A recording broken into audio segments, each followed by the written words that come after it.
Hi, this is Tom, Junkie XL. Welcome to this tutorial. Well, it's not actually, oh, it's a little bit of a tutorial. I'm actually I'm actually answering questions that I've been getting over Twitter. I started tweeting some pictures that were setting up with the lights and things like that. And I said, well, ask me any questions if you want. And a lot of people did. So I'm just trying to go through this list.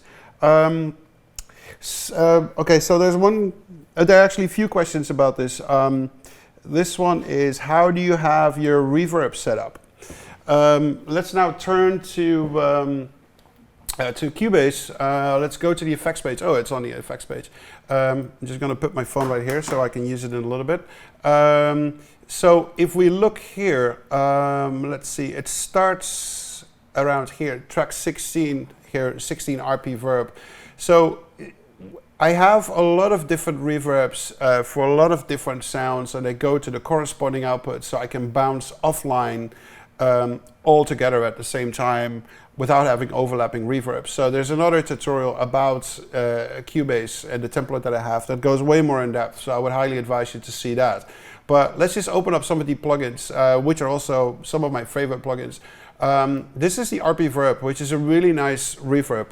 I don't use this necessarily as a natural reverb. It's more like a interesting reverb, and it sounds great. It's 11.3 seconds, this one, which is very funny. It's the preset that says welcome to RP Verb, and it's like boom, it's like a great preset. I did a couple of changes here to make it different, but as you can see, I have a lot of them here. It's like 1, 2, 3, 4, 5, 6 in a row, and then here 7, 8, 9, 10, 11, 12, 13, 14. So it's quite a lot. And then we have another reverb here, which is also featured in our template tutorial. It's a Lexicon 224 by UAD. UAD makes absolutely astonishing reverbs and plugins in general. And I use one for the front and one for the back, so I can create a quad sound. And the settings are slightly different. So if we move down a chain, we see another thing here, which is the Oceanway Studios plugin, which is a really awesome studio. So if you see here, you should consider these the bands, your orchestra, your guitar amp, your drum kit or whatever. And then you can add microphones, which is red, and here it's yellow. And you could almost like re-mic whatever you have recorded, or whether it's a synthesizer or something. And here you can select like a couple of presets for whatever it is. In this case, it's set to strings. You can choose your microphones here, what kind of microphones you want. You can determine the distance. You see, now it's moving closer or further away. Same here, this microphone. You can mix the balance, and it's a wonderful plugin. So I use this to create a more live room, and then on top of that same plugin is another reverb that actually does the reverb part of it. So again, we're seeing here the Lexicon 224. Oh, also the UAD, or this plugin is a UAD plugin as well, Oceanway Studios. Wonderful, wonderful plugin. Let's move through this thing to see if I use other plugins in this session. I think here we have another Lexicon reverb. So in this particular session, that's it for, oh no, look at this. We've got the EMTs. This is great. I use this on the guitars, I think, the clean guitars. It's a really, really nice sounding plugin. You got all these, presets like pre-delay. There's some really nice modulation here, some EQ sections. You can determine the width of the reverb, EQ on or off. You have all these different types of reverb where you select the different plates, A, B, C. You have different settings here for both these plates. You can switch between them. And here you have an input filter. So basically you could say filter everything below 90, 125, 180, 250. Absolutely wonderful sounding reverb. So in this particular setup, we are seeing the RP Verb, the Oceanway reverb, the Lexicon reverb, and the UAD AMT reverb. Wonderful reverbs. Okay, so let's now go back to my Twitter account if my fingerprint works, and it says no, it doesn't work. I need to type in the code. Let's see. Another question is, How do you mix your percussion? It always sounds so punchy and present with the clear separation from the rest of the instrumentation. Also here, I'd like to point you to the tutorial that I did for Mad Max, and that one is mixing drums and programming drums for Mad Max Fury Road. But let me point out a couple of things that I've got going on here. So this is going to be relatively short because there's a full tutorial on this subject. Let's just look at this track here, which is called World's Hand Drums, which I originally did for the 300 movie, Rise of an Empire. So here we have an API compressor, which is a really awesome compressor. This comes from the Wave Bundle Mercury, but it's a really good compressor. Also UAD makes the same compressor too, which also sounds fantastic. I have that on this thing, and then I have a maximizer on top of that to really take off, you know, just like a few dBs that, you know, if it goes over a little too much. Not necessarily limiting to make sure it goes over 0 dB, but basically just leveling the transients out a little bit. If we go to the next track, which is World Percussion, but then played with sticks, we just look on there. And on that group, I have the EL7 Fatso Jr. It's made originally a hardware version of it. It's made by Empirical Labs. It's a wonderful box. I used to have a few of these, but I sold them the moment these plugins came out because they sound so incredibly good. Like I said, this compressor is also made by UAD and it's fully featured in that tutorial about Mad Max with the settings and things, but a very, very good sounding compressor. We go to the next one, which is World Drums, but then this one is Mallets. And on the Mallets track, we see a copy of a UA1176 compressor. But this is also a UAD plugin. It sounds really, really good. Like I said, this is a modeling of a classic compressor, the 1176. The attack is relatively short and the release is relatively short, and it takes quite some level of the peaks of this drum group, and it sounds really compact. When we go to the Warner Brothers drums, which is this group right here, also featured in that Mad Max tutorial, drum instruments especially made for Mad Max. That same compressor that we saw before, the API 2500, and this is the Waves plugin that comes from the Mercury bundle. Like I said, a gorgeous plugin. Here we have the Two Pans group, also API.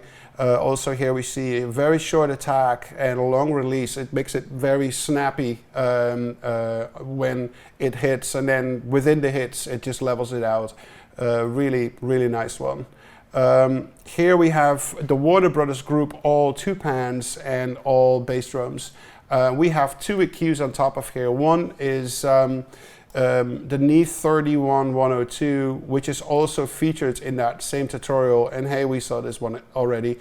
This is again the Fatso.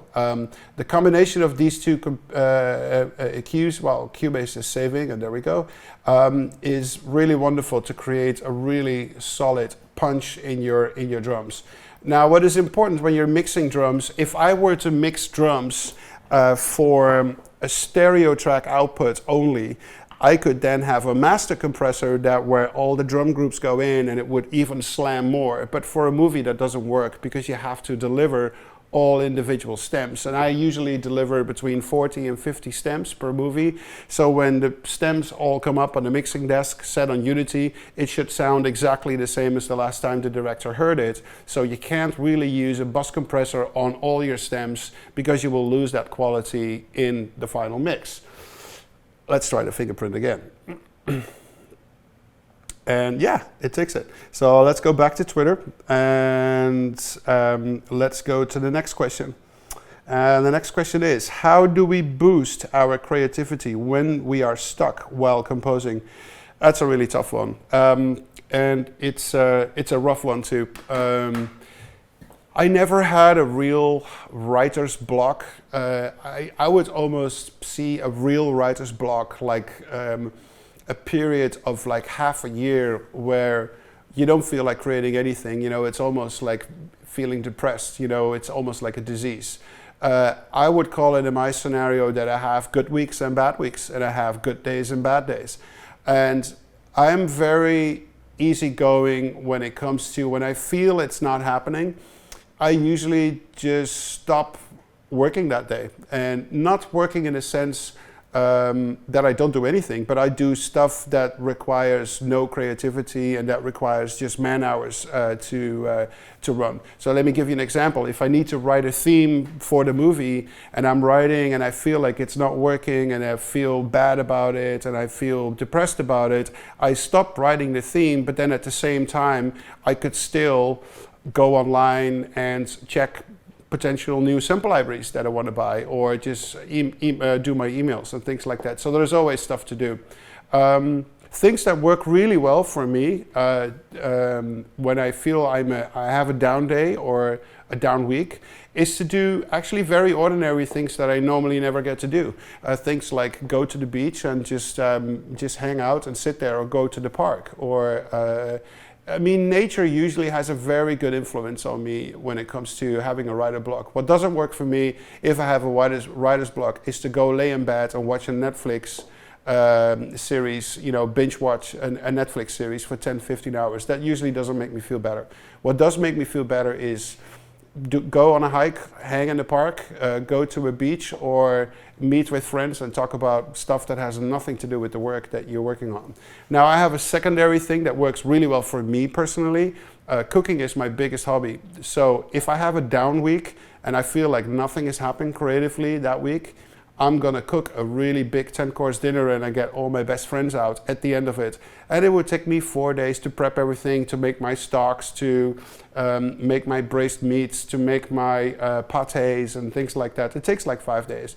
And I really love cooking, and I really get a really, really good vibe from it and inspiration from it too.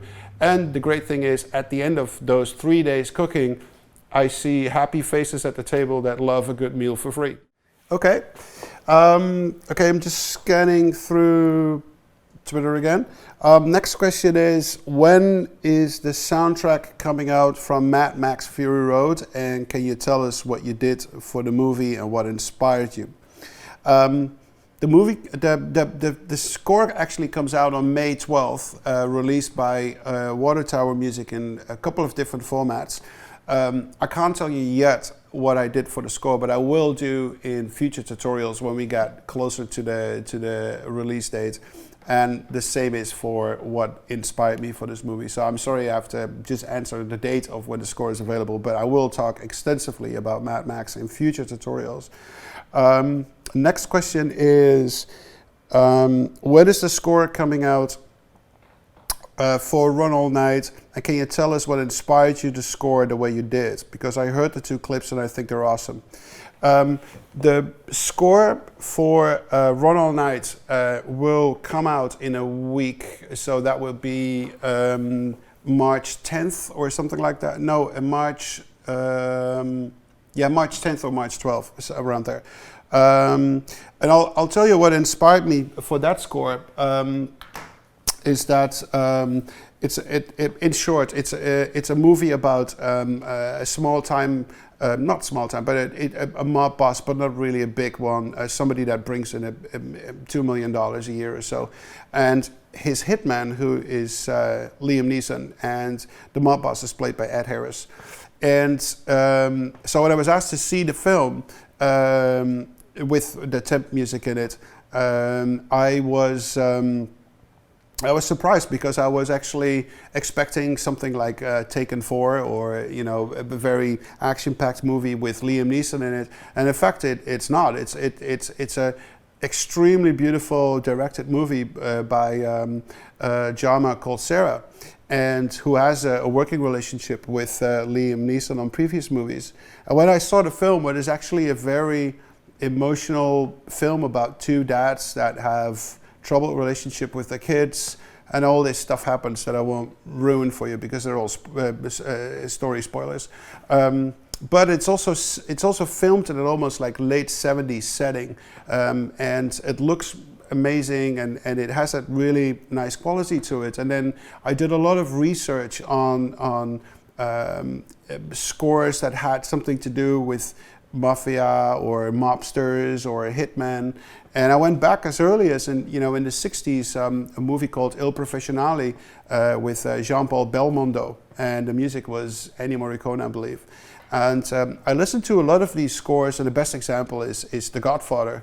And all these scores have very emotional themes, and it's a very melancholic piece of music. And I thought that's really interesting, because all these composers scored these characters, not necessarily what they're doing, but the grief they're causing, or the deeper lying emotion that these characters have, or a sort of like very dark sadness, why they became these persons. And I thought it would be a very interesting approach for this movie. So I started writing a very, very emotional theme for Liam, with really moving harmonies, and that eventually became his theme throughout the movie. And the theme for the mob boss, called Sean, played by Ed Harris, also is a very melancholic but a darker version. It's a different theme, and the two themes are very moving throughout the film, and eventually they come together in the final act. So in short, that was the process to get to that score. And I just hope you guys love the rest of it when it becomes available, besides the 2 clips that you have heard. Let's go back to the phone. The finger again. Something going on with my thumbprint, whatever it is. Another question. Any tips to fluidly and efficiently navigate your large templates? Thank you so much. And the same person asked another question down. Could you share some tips with regards to your approach to track visibility macros, shortcuts, etc. for Cubase, please? Well, I have to tell you that we have a separate template that deals with this exclusively. But let me very quickly show you in this thing what we are doing with this setup here. So let me just bring up my arranger window. Let's just scroll all the way to the top just with the mouse. So I have this thing where I can say, for instance, so now if I scroll all the way down, we see the numbers of tracks, numbers of tracks, numbers of tracks, numbers of tracks, numbers of tracks, numbers of tracks, numbers of tracks. So the things that we built on this screen is, for instance, if I want to see just my synthesizers, the Zebra and the Diva, I just press this button, Zebra and Diva, right here, and then everything gets thrown out except for the Zebras and Divas. So if I go back here and say unhide all, which would then bring all the tracks back that we see when the template is in full, and then I say, at this specific point, I just want to see my cinematic strings, because I'm going to be writing a little string piece. So there we go. We just see the cinematic strings. And if I'm done writing that and I want to go back to my overall view, I just go back and I just press unhide all, and then I will get back what I want back, and then we see everything here. At this point, I don't think there's something in this template. Oh, there's something in this template. So you see here is like a little cello line, but let's see, we're not seeing that cello line. We're all the way to the top.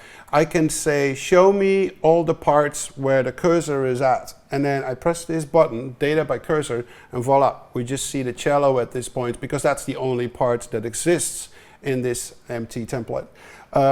Then key commands. There's a lot of key commands that we obviously use to quickly get some functions done. There's certain macros that we have, like certain things that we constantly do in an order. But like I said, there's a separate tutorial that deals with this, so I would highly advise you to see that. But at least here's a quick overview regarding your questions. Next question, very technical question. How do you route your audio signal from VE Pro to Cubase? How many instances of VE Pro in the service? Thank you. Also, this gets very elaborately discussed in the Cubase 8 template tutorial, very extensively actually. But let me very quickly show you what we have at hand here. If I just bring up the the VST rack right here and we go to the bottom, we see, and it starts from here on, the rack instruments going down. We see 1, 2, 3, 4, 5, 6, and 7 VSL instances. And all of these have quite a good amount of returns. So if I open the drums and I go all the way down, we see that the drums has 314 returns back into Cubase. And most of these instances have that. So, you know, we're talking closely between 2,000 and 3,000 VSL returns into Cubase. And the way how we do that is that we have in total 6 VSL machines, which are very powerful PCs. They're all 12-core machines with 128 gigs of memory, super fast, massive SSD drives that run all these libraries, and we run 6 of them. And these are server units. These are not regular PCs. So this is machine number 1 that runs all my self-made libraries, sound design libraries, any weird sounds that I've made over the last 35 years that I want to access. It's all there. VSL2 is the legacy machine, and I call it the sample hoarder machine. It's basically the sounds that I don't really use, but I can't part from them, and we park them all there so they're still accessible. Number 3 just deals primarily with synths. On this machine we have multiple instances of Diva and multiple instances of Zebra, but also Ivory and a couple of other high demand VST plugins with DSP. Machine 4 is just drums, and these are drum instruments that I all made myself. There's no commercial library on this machine. Here we're looking at the Mad Max drums that I made. Special tutorial about that whole section. VSL5 is just staccato strings and spiccato strings and marcato strings, pizzicato strings, so short strings. The 2 main libraries that I use on this one is Berlin Strings, wonderful sounding library, and the East West Play Hollywood strings. And then the last one, and that is the really big beast. Remote desktop just stopped working. Let's bring that up one more time, see if we can get to it. The last machine, it doesn't like it at this point. I'll just have to tell you. The last machine is a really powerful server unit. I think it's a 20 core, this one, and a lot of memory, a lot of SSD drives. And that one runs all the orchestral libraries that we might have, that we might want to use. There's a lot on that machine, and that one has a huge amount of returns coming into Cubase. But I would I mean, to go more in depth would basically mean to redo that tutorial. So I would highly advise you to see that tutorial. Oh, you asked another question. Do you use automation track or edit inside the MIDI parts for MIDI CCs? That I can answer pretty quickly. We do both. Sometimes the automation is just drawn into the part, done with, you know, if it's done by hand with the fader master. Sometimes you want to really microscopically edit certain things, so you do it in there.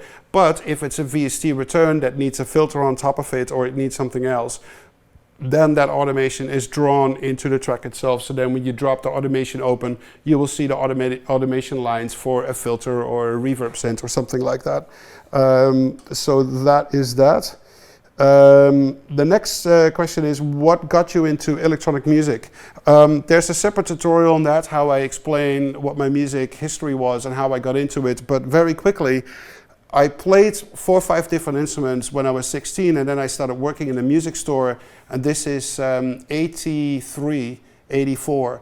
And in that time, the first synthesizers came out that were affordable, and the Atari 1024 ST came out, and that was the first Atari computer, or first computer with MIDI built into it, which was a big thing at the time. And that's when I got in contact with electronic instruments, and that led to, you know, the first electronic music that I started making at that point. So I can say now, after, you know, 30 years, 34 years, that it was, you know, it's amazing to be part of that development and be one of the first musicians that actually use those. And it was really great. But that got me into electronic music.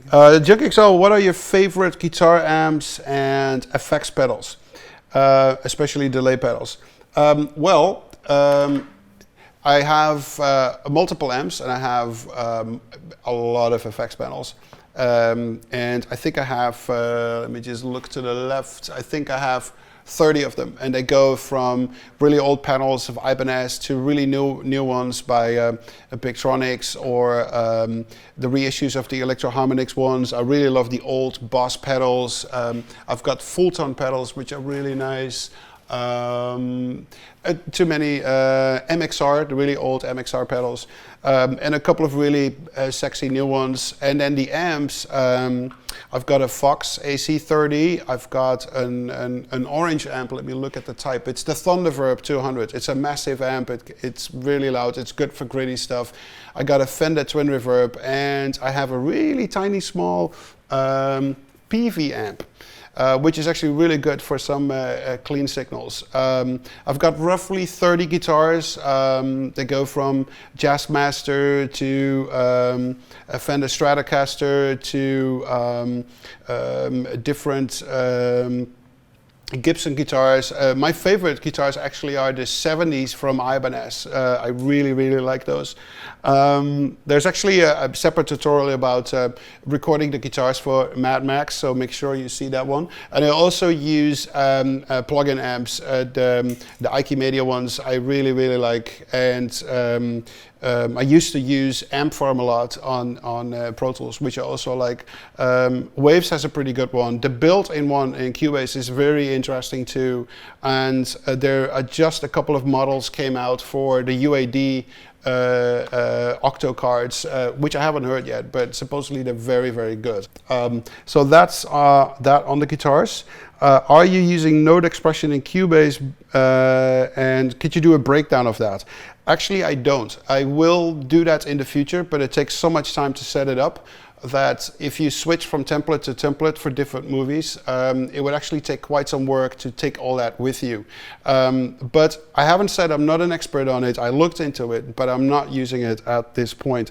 And the last question I want to answer, I've got too many questions, so I will cover this in future tutorials. This question is very funny. It's not really a question, it's one word, and it says Batman. Actually, there is nothing to say about Batman at this point. I know you guys are very eager to know what Hans and I are doing about that. We can't talk about it. We want to keep it a surprise. This movie is not going to come out for another 13, 14 months. And we want to keep it under wraps, and we want to play with it and experiment. And at this point, we're very excited what we have going as ideas, and the movie looks absolutely terrific, but there's nothing I can really say about this. And I hope you guys respect that, and it will be fun once it comes out. That's it for these questions tutorials. Please keep sending me Twitter questions or Facebook questions, and we will write them down, we will organize them, and the next time we do more tutorials, we'll go back to the questions list and answer more questions. So thanks for watching this one, and go see another one. Thanks.